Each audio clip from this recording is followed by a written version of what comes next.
সকলের প্রিয় প্রিয় অভিভাবক বিএনপির ভারপ্রাপ্ত চেয়ারম্যান দেশ নায়ক তারেক রহমান। ওই নেতা আছে, সবাইকে হাত তুলে বলতে হবে নেতা আছে। হাসিনা পালিয়ে গেছে, নেতা আছে। ওই সেই নেতা তারেক রহমান। তারেক, সকলকে ধন্যবাদ। বিসমিল্লাহির রহমানির রহিম। প্রিয় বাংলাদেশ, প্রিয় দেশবাসী, ভাই ও বোনেরা, আজকের এই অনুষ্ঠানের সম্মানিত সভাপতি জনাব মির্জা ফখরুল ইসলাম আলমগীর, মঞ্চে উপস্থিত নেতৃবৃন্দ, সামনে উপস্থিত আমার প্রিয় সহকর্মীবৃন্দ, আসসালামু আলাইকুম। বাংলাদেশের বীর ছাত্র জনতা, নারী, শিশু, কৃষক, শ্রমিক, সকল শ্রেণী পেশার মানুষ, সর্বস্তরের জনগণ বিশ্বকে দেখিয়ে দিয়েছে বাংলাদেশের জনগণ বন্দুকের সামনে বুক পেতে দিতে রাজি, তবুও তারা স্বৈর শাসনকে মেনে নিতে রাজি নয়। বাংলাদেশের সবচেয়ে জনপ্রিয় গণতান্ত্রিক রাজনৈতিক দল বিএনপির পক্ষ থেকে বাংলাদেশের গণতন্ত্রকামী বীর জনগণকে জানাই আন্তর্জাতিক গণতন্ত্র দিবসের সংগ্রামী শুভেচ্ছা। প্রিয় ভাই বোনেরা, গণতন্ত্র প্রতিষ্ঠার সংগ্রামে শহীদ মৃত্যুবরণ করেছেন যারা, আহত হয়েছেন যারা, হাত পা চোখ হারিয়ে চিরতরে পঙ্গুত্ব বরণ করেছেন দেশের গণতান্ত্রিকামী জনগণ, আজীবন তাদের এই আত্মত্যাগ এবং অবদান শ্রদ্ধার সঙ্গে স্মরণ করবেন। হতাহতদের প্রতিটি পরিবারের প্রতি অবশ্যই রাষ্ট্র তার যথাযথ দায়িত্ব পালন করবে বলে আমরা বিশ্বাস করি। লাখো শহীদের বিনিময়ে অর্জিত স্বাধীন গণতান্ত্রিক বাংলাদেশের রাষ্ট্র, রাজনীতি, শাসন প্রশাসন হওয়ার কথা ছিল government of the people, by the people, for the people.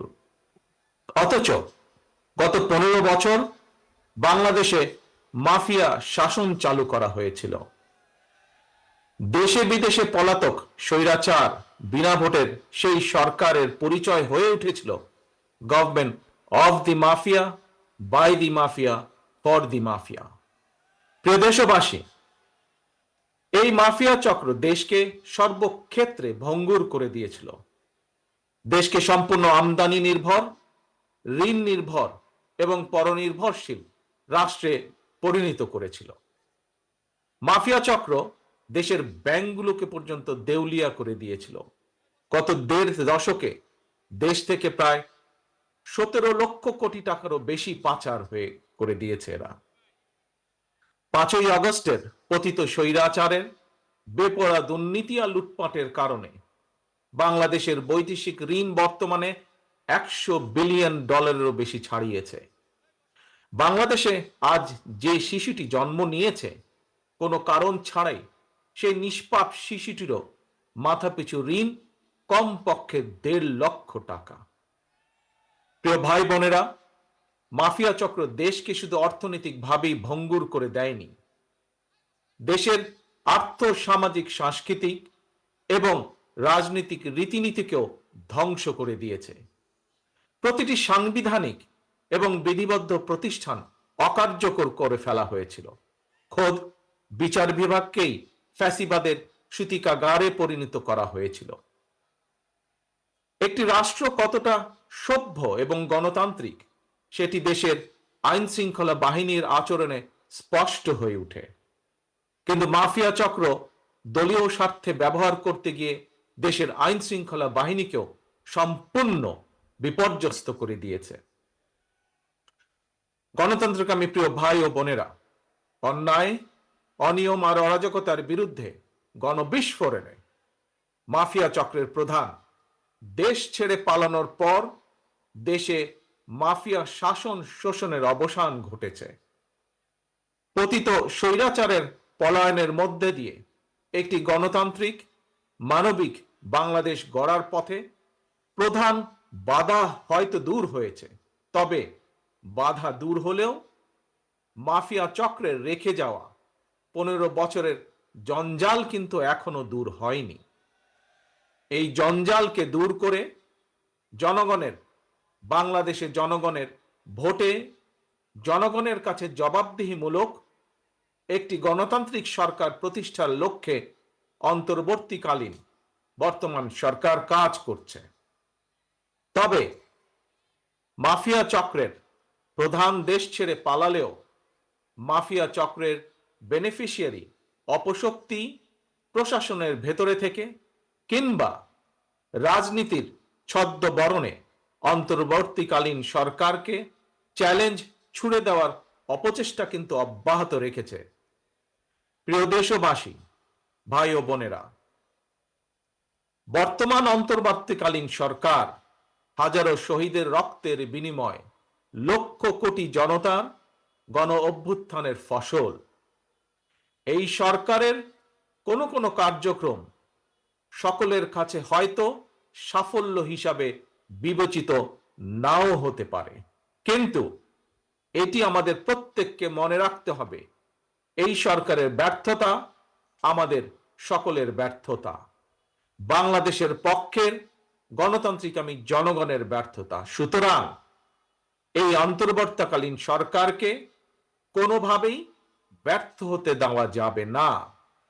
দেশে বিদেশে থেকে নানা রকমের উস্কানিতেও জনগণ অন্তর্বর্তীকালীন সরকারকে ব্যর্থ হতে দেবে না।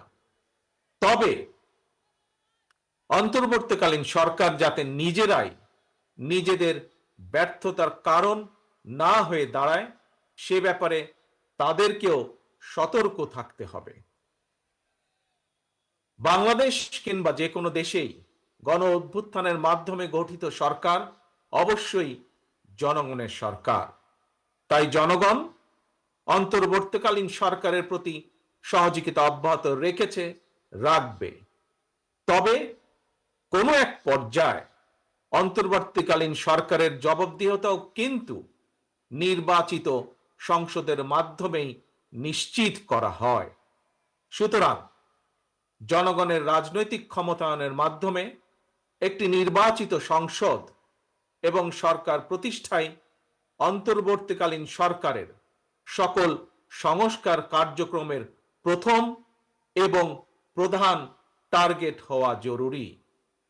এজন্যই আমরা মনে করি অগ্রাধিকার ভিত্তিতে জনগণের ভোটে নির্বাচিত প্রতিনিধিদের দ্বারা জবাবদিহিমূলক সরকার এবং সংসদ প্রতিষ্ঠার লক্ষ্যকে সামনে রেখেই সংস্কার কার্যক্রম এগিয়ে নেওয়া দরকার। কারণ জনগণের রাজনৈতিক ক্ষমতায়ন ছাড়া সংস্কার কার্যক্রমে প্রক্রিয়ায় জনগণের সরাসরি সম্পৃক্ততা ছাড়া উন্নয়ন, গণতন্ত্র কিংবা সংস্কার কোনোটিকেই টেকসই এবং কার্যকর হয় না। একটি অবাধ, সুষ্ঠু এবং নিরপেক্ষ নির্বাচনের মাধ্যমে প্রতিটি ভোটারের ভোট প্রদানের অধিকার নিশ্চিত করে ভোটারদের কাঙ্ক্ষিত প্রতিনিধি নির্বাচন করার অধিকার প্রতিষ্ঠার মাধ্যমেই জনগণের রাজনৈতিক ক্ষমতায়ন নিশ্চিত করা সম্ভব। এবং সেই লক্ষ্যে বিশেষ করে নির্বাচন কমিশন, জনপ্রশাসনের সংস্কার এবং আইন শৃঙ্খলা বাহিনীকে সক্ষম এবং উপযুক্ত করে তুলতে হবে। অগ্রাধিকার ভিত্তিতে পদক্ষেপ নিতে হবে। অন্তর্বর্তীকালীন সরকার ইতিমধ্যেই বেশ কিছু ক্ষেত্রে সংস্কার কার্যক্রম হাতে নিয়েছে।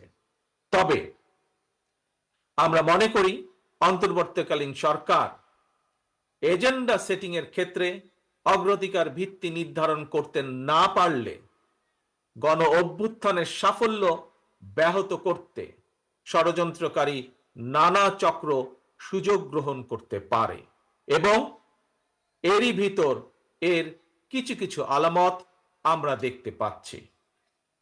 প্রিয় দেশবাসী, এবারের গণ অভ্যুত্থানের চরিত্র অতীতের যে কোনো গণ অভ্যুত্থানের চেয়ে ব্যতিক্রম। কেন ব্যতিক্রম? কারণ পলাতক স্বৈরাচারের অবৈধ শাসনকালে সকল গণতান্ত্রিক অধিকার, মানবাধিকার হারিয়ে জনগণ পরাধীনতার শৃঙ্খলে আবদ্ধ হয়ে পড়েছিল।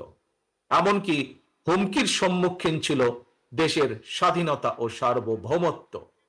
তাই এবারের গণ অভ্যুত্থানের মধ্যে দিয়ে কেবল মানুষের অধিকারই প্রতিষ্ঠিত হয়নি, দেশের স্বাধীনতা সার্বভৌমত্ব রক্ষা পেয়েছে। দেশ এবং জনগণ এখন স্বাধীন।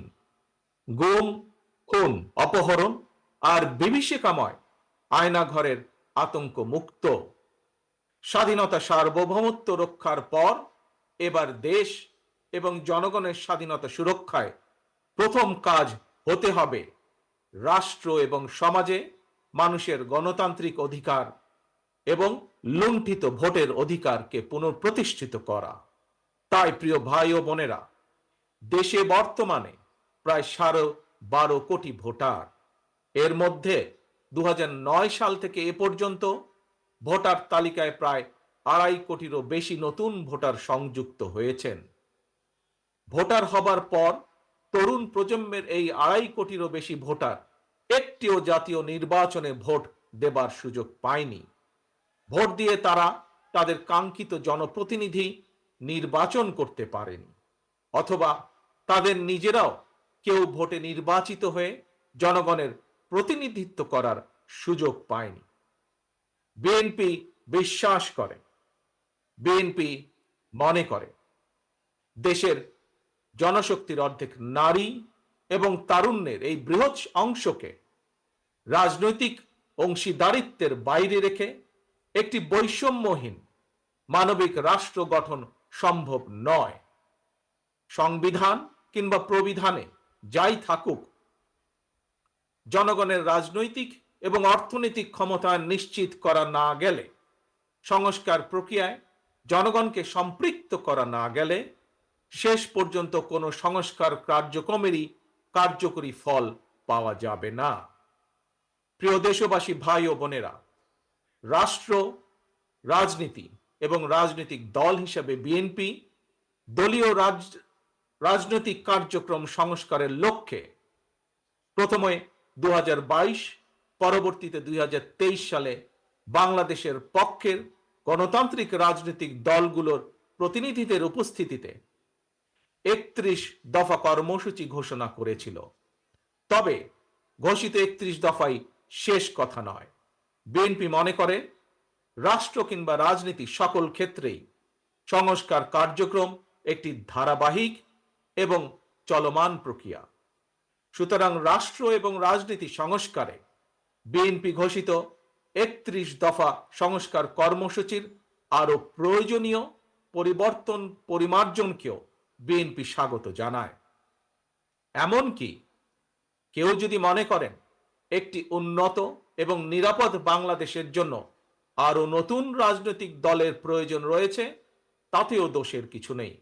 কারণ শেষ পর্যন্ত জনগণই চূড়ান্ত সিদ্ধান্ত নেবে। জনগণ কাকে সমর্থন জানাবে কিংবা কাকে সমর্থন দেবে না, এটি তাদেরই চূড়ান্ত বিষয়।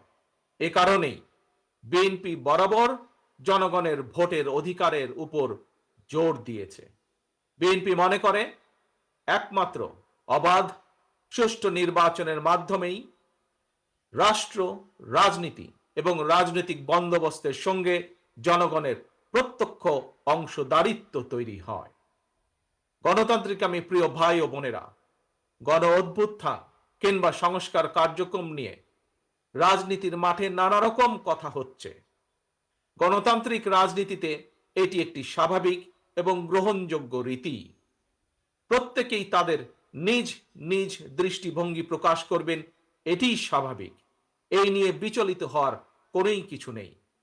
একজন রাজনৈতিক কর্মী হিসাবে আমি বিশ্বাস করি ফৌজদারি অপরাধের বিচার যেমন বিচারিক আদালতে হয়, ঠিক তেমনি রাজনৈতিক কর্মকাণ্ড কিংবা রাজনৈতিক আচরণের বিচার হয় জনগণের আদালতে। আমি আগেও বলেছি, আজ আবারও আপনাদের সামনে বলতে চাই, ক্ষমতার পরিবর্তন মানে শুধু রাষ্ট্র ক্ষমতার হাত বদল নয়। ক্ষমতার পরিবর্তন মানে রাষ্ট্র এবং রাজনীতির গুণগত পরিবর্তন। তাই প্রতিটি রাজনৈতিক নেতাকর্মীর মনে রাখা প্রয়োজন, রাজনীতির গুণ পরিবর্তনের জন্য রাজনৈতিক দলের নেতাকর্মীদের আচার আচরণেও গুণগত পরিবর্তন জরুরি। সুতরাং আমার আহ্বান, কোনো প্রলোভন কিংবা উস্কানিতে বিভ্রান্ত না হয়ে জ্ঞানভিত্তিক রাষ্ট্র এবং সমাজের নেতৃত্ব দানের জন্য নিজেদেরকে প্রস্তুত করুন। গণতান্ত্রিক আমি প্রিয় ভাই ও বোনেরা, হাজারো শহীদের রত্ন স্নাত এই রাজপথে আজ আপনাদের এই স্বতঃস্ফূর্ত উপস্থিতির অর্থ জনগণের কাঙ্ক্ষিত বৈষম্যহীন বাংলাদেশ গড়ার এই যাত্রা পথে বাংলাদেশের পক্ষের শক্তিকে আরো কিছু পথ পাড়ি দিতে হবে। তবে সেই পথ অবশ্যই নয় সন্ত্রাস, সংঘর্ষ, প্রতিশোধ কিংবা প্রতিহিংসা, বরং সেই পথ হবে ধৈর্য, সহনশীলতা এবং সমঝোতা। প্রিয় ভাই বোনেরা, সবশেষে বলতে চাই, সংস্কার কার্যক্রমের পথ ধরে নির্বাচনী রোড ম্যাপে উঠবে আমাদের প্রিয় বাংলাদেশ। সুতরাং আসুন আমরা সবাই কাজের মাধ্যমে জনগণের বিশ্বাস, জনগণের ভালোবাসা অর্জন করি, জনগণকে সঙ্গে রাখি, জনগণের সঙ্গে থাকি। আল্লাহ হাফেজ। বাংলাদেশ জিন্দাবাদ। বাংলাদেশ জাতীয়তাবাদী দল জিন্দাবাদ। ধন্যবাদ।